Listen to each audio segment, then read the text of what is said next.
You've listened to everybody on YouTube. You were hoping everybody had the answer, weren't you? Tell the truth.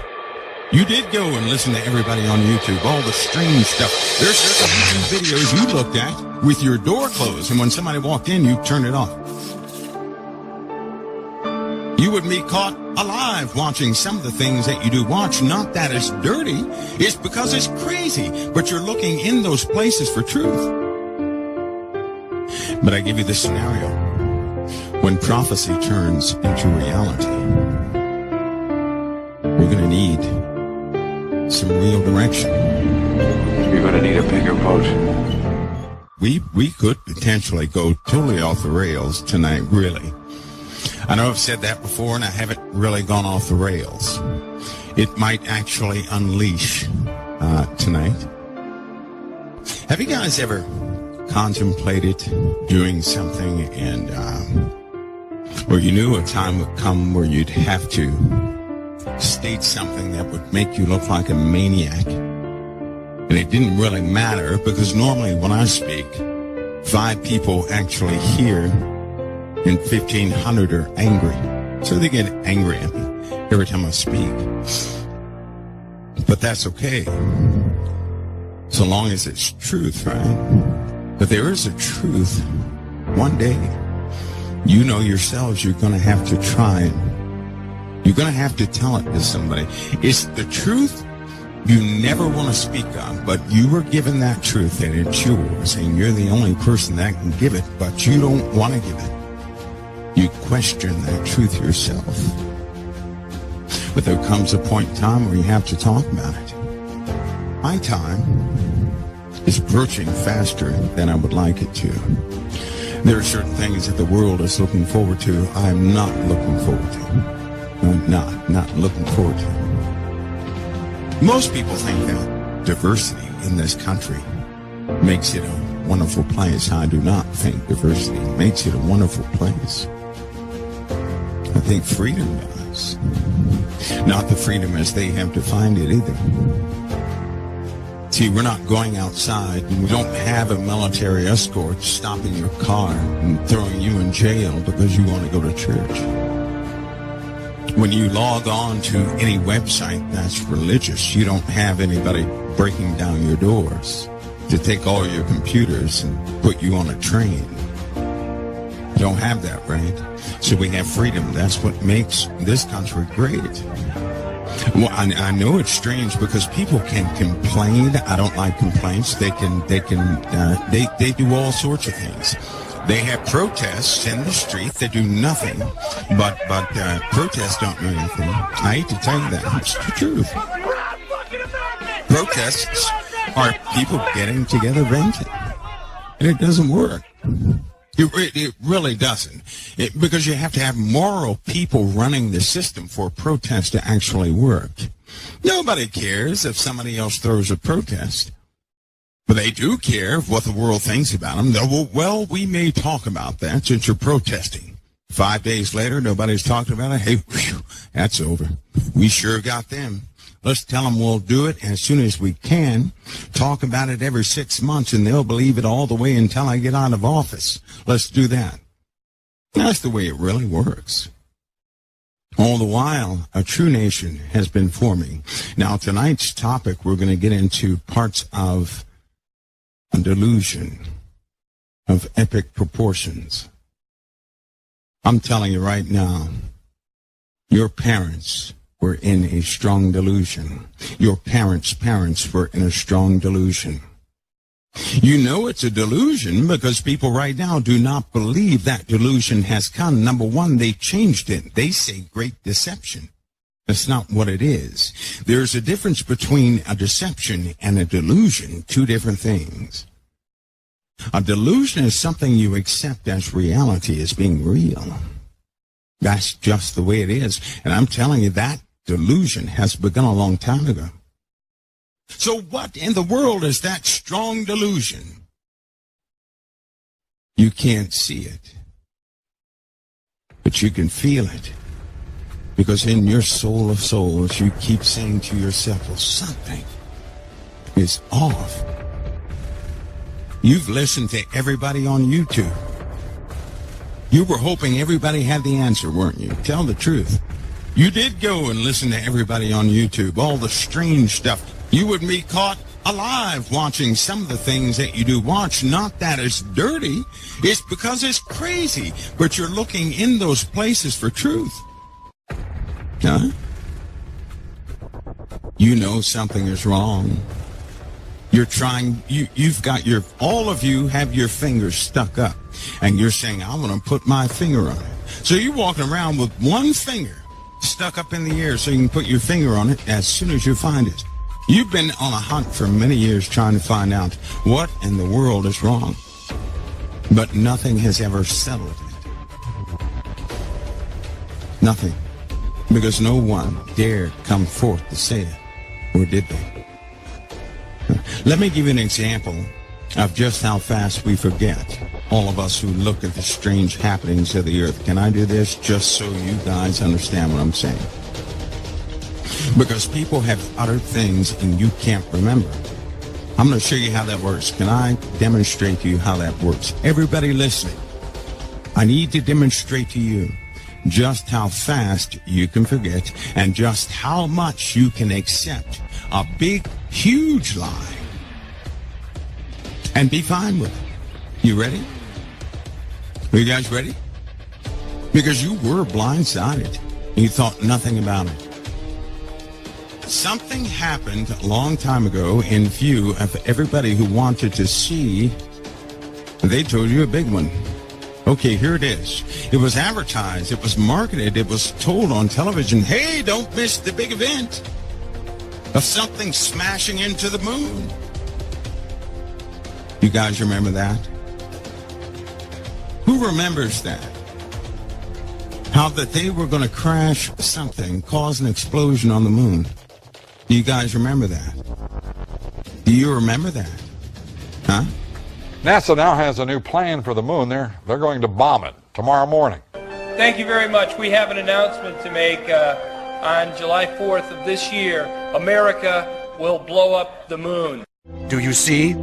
America can, should, must, and will blow up the moon. Yes, and we'll be doing it during a full moon, so we make sure we get it all. The greatest dream of a high school experiment you could have, and we're doing it to a little piece of ourselves to understand what it might be telling us about the history of water in the solar system and how the moon really works. Do you see?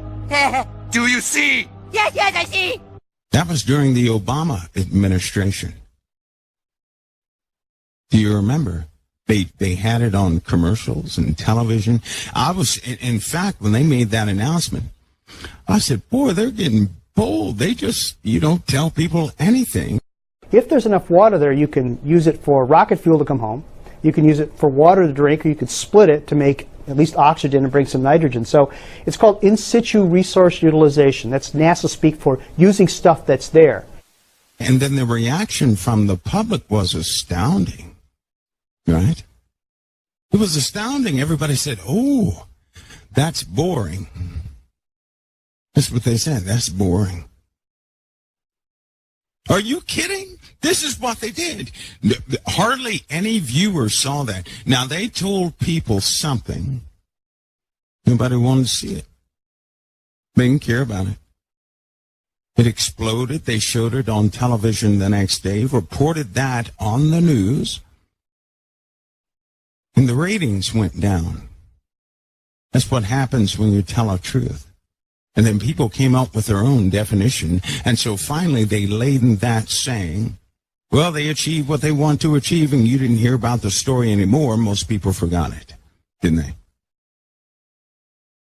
Didn't they? Here's the funny part. It was recorded. Many people had recorded that episode themselves through their powerful telescopes and actually saw it. A lot of people at one time recorded that, but nobody wanted to see it. That is so funny.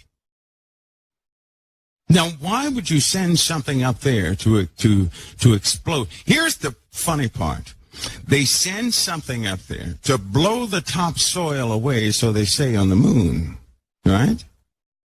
To blow it away, so they can analyze the fragments that shoot up in the air. That was their excuse.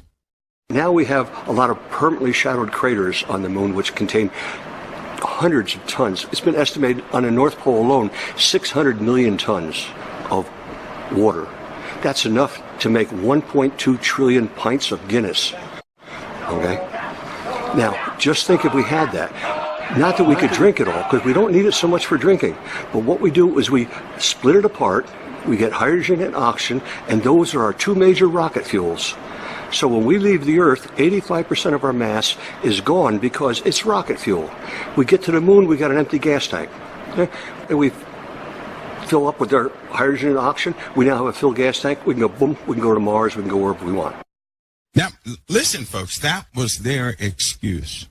So in other words, what I'm telling you, there was no planning, right?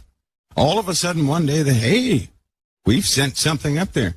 And what we're going to do is crash it into the moon to see what particles come up. And the public bought that hook, line, and sinker, save for those who were fixated on the very spot where it exploded. And then they had real cool video of something. And they were never allowed. See, they were posted on YouTube, and YouTube took them down within 15 to 20 minutes. Nobody could actually post what they had recorded from many different vantage points. They took them down 15 minutes. They were gone. Well, if it's so, if it's so mundane, why would they take them down? It didn't show anything, did it? Or did it? Some of the shapes, as I said, some of the buildings were very tall. There were spherical and domed buildings, There is a stunning three-dimensional girder-like geometry, a scaffolding, rebar, a structural matrix standing above the moon, anchored to the surface by a set of slanted buttresses. The geometry is perfect, meaning it absolutely is consistent with what constructional techniques would be there if you had built something miles high above the current surface of the moon. How did YouTube respond so fast in 15 minutes? Because they were waiting for anybody to post the videos, that's why. Why didn't they want you to see somebody else's vantage point? Because it's connected to the moon. That big object in the sky you've seen all your life and you still don't know what it is. That thing. The thing that's covered with dust and stuff like that, and you think it's dead, that thing, you know nothing about that thing. And then they scrubbed it from everything. There are specific sites you can go to go look into all the missions they have, and I can assure you the data is missing. Isn't that funny? The real data is gone. I mean, they just scrubbed the thing. It went out of your memory. And now, guess what? People really buy those. They were just looking for, see if water was up there. Isn't that funny? I mean, come on. We've had things go to Mars, and they told us about every single launch because they bragged on themselves. They didn't brag on this one, did they? They mentioned it quickly. And it happened quickly. Now, we all know NASA does not work that way, don't we? They don't do anything quickly. What is wrong with us? All of a sudden, they do something that really doesn't mean a hill of beans, and they do it quick. All of a sudden, quick, right? And everything works right, and they achieve it. They've done everything slow and had problems with everything. Their lie almost broke down. That's why they didn't want those people to put that up on YouTube. You see, there are parts of the moon you can't ever see. But during that time, for those who track the moon, the phase of the moon was very strange. In other words, that was during, it just so happens, that was during the shifting of the moon. Now, when I say a moon shift, that means the same side that faces us was not facing us that time. It was tilted just enough to see something else. And when that explosion went off, well then, it's what happened afterward. They didn't want anybody to see, because it was quite blinding after the explosion. So what are we missing here? Something is missing. Anybody familiar with Operation Argos? Starfish Kron? These 1960s and 50s operations, or what they were doing in the high altitudes of the atmosphere. Some of you who have worked in certain areas, this is part of your history. You know about them. You've been briefed on them. But that has to do with what we're going through now. All of this is part of the delusion. And because of that delusion, it's very difficult to accept prophecy. And because you can't accept prophecy, your hopes are being dashed every single day. That's why everybody wants a date. Because they continue to ask year after year, well, is it going to happen this year? I really wish it would happen this year. In fact, it's so bad they have people looking forward to prophecy. The very prophecies they shouldn't look forward to. I think is a good thing and a bad thing. The good part is this. They really want to get out of here because they see the darkness. The bad thing is this. They have no idea what they're asking for. So, to inspect the delusion and to understand prophecy, a delusion is a perceived realm, a mindset that no one can deliver you from. A delusional person does not know they are delusional. So if somebody's walking around and they don't tell you, but in their mind they think the sky is pink, there's nothing you can do to change that. I tell you, it's been going on for a long time. What about the maps that were found in Babylon that depict the continents of the earth back then as they are now with the same accuracy? How about that? Oh, they didn't tell you about that? Oh, I'm sorry. Yes, they had global maps just like we have. Of course, in a catastrophe, all the minerals and everything else are going to go back into the earth, and the only thing that will maintain is a stone. Metals will be consumed. That's why there are rust marks all over the stones. Hinges, right? Laser precision. We're just foolish enough to believe in evolution, so we say, well, surely they didn't have a laser. They didn't have that cutting ability. So it seems like all the evidence was washed away and highly kept. They keep it secret, don't they? They keep it all secret. That's why they're the first ones at the site, and then we get to see after they dug it all up. It'd be nice to see an archaeological dig from start to finish, wouldn't it? Of course, you can't go near those places because you're not cleared to be in those places. They never show you that. They show you the aftermath after they grabbed everything interesting. It is so funny with the pyramids because I remember a long time ago when they were digging in certain pyramids, here's what they said. Well, we have a couple things here, a couple things there, a couple things there. Right? Just recently in 2011, here they pop up with all these other artifacts that they told us were in Iraq. I thought they found them all. I thought they shared it with the world. What were they doing in Iraq? Why were they being traded all over the world? And then once they were stolen, then they began to talk about it. Their little secret got out. Just 2 days ago, the police again arrested 3 criminals, another 3 criminals with 5 objects. Now we are missing 37 objects from the museum. I hope that all the authorities in Egypt will cooperate in order to repatriate our missing artifacts. During that time, the UK and America were at odds on a few things because they have one ideology. They're going to fool you big time. Because anything out in the open is not how they're going to do it. Now, what is more plausible? Let's just talk about some things here. There's one thing nobody questions. but they question everything else. People question the fallen angels. People question spirits and ghosts and goblins.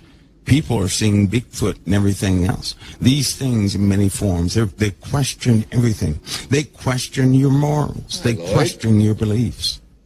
They question everything. But what's the one thing they don't question? They don't question their delusion.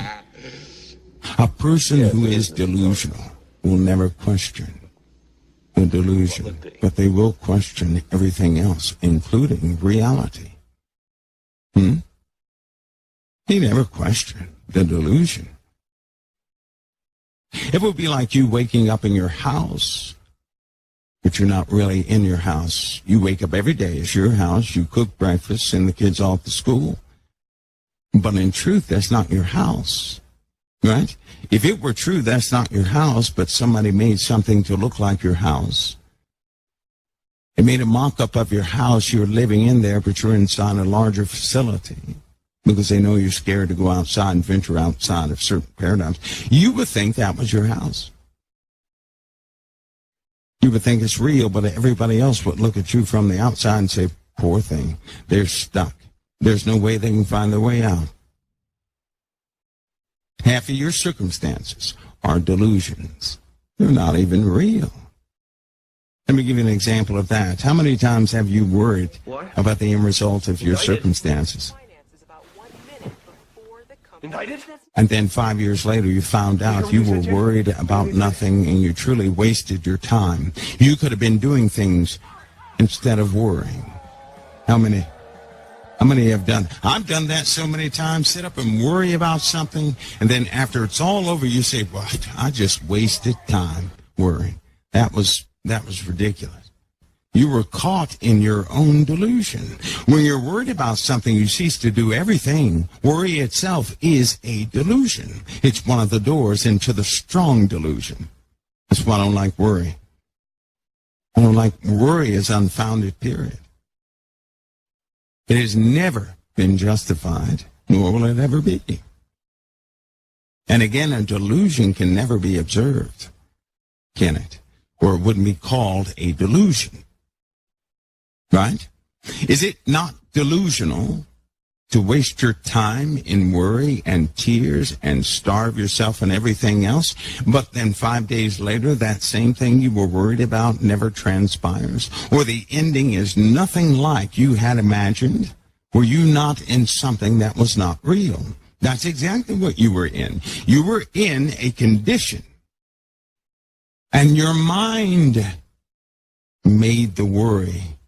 It justified that worry. Your own thoughts, you were trapped in your thoughts of a horrible outcome, of an unsure outcome. You were delusional. You weren't seeing the truth. If you're not seeing the truth, what are you seeing? A lie. If you sit there and worry, and if you have worried, and some of us have done this for 30, 60 days, but the outcome is nothing like we imagined, for all that time, we were believing a lie.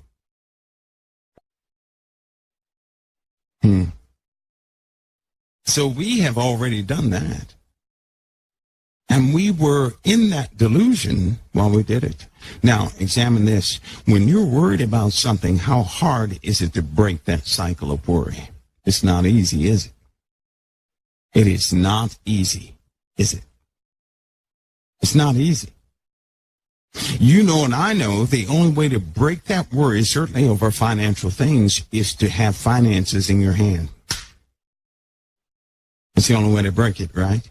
Listen to me close. When a person is worried over financial situations, what breaks the worry is to have money in their hands. That's why you pray, Lord, please handle this, and somebody puts money in your hand, and you say, praise the Lord, it's done. Thank you. Oh, baby Jesus. Am I right or wrong? Am I right or am I wrong? Am I right or wrong? Am I right or am I right or am I right? Right.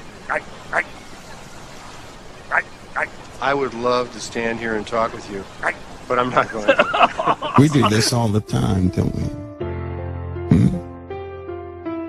We do stuff like that all the time. So he's breaking the cycle. Why? Because that's part of the delusion. When you believe a prayer with the wrong premise works, which so many people do, and they start breaking down in life when they're no longer answered, that's when they're shaken and they get their lives right. If you succumb to worry, that's like succumbing to a delusion. And if you can remember that, you'll say, wait a minute, because it's hard to break this cycle of worry. Well, the same thing happens in a delusion.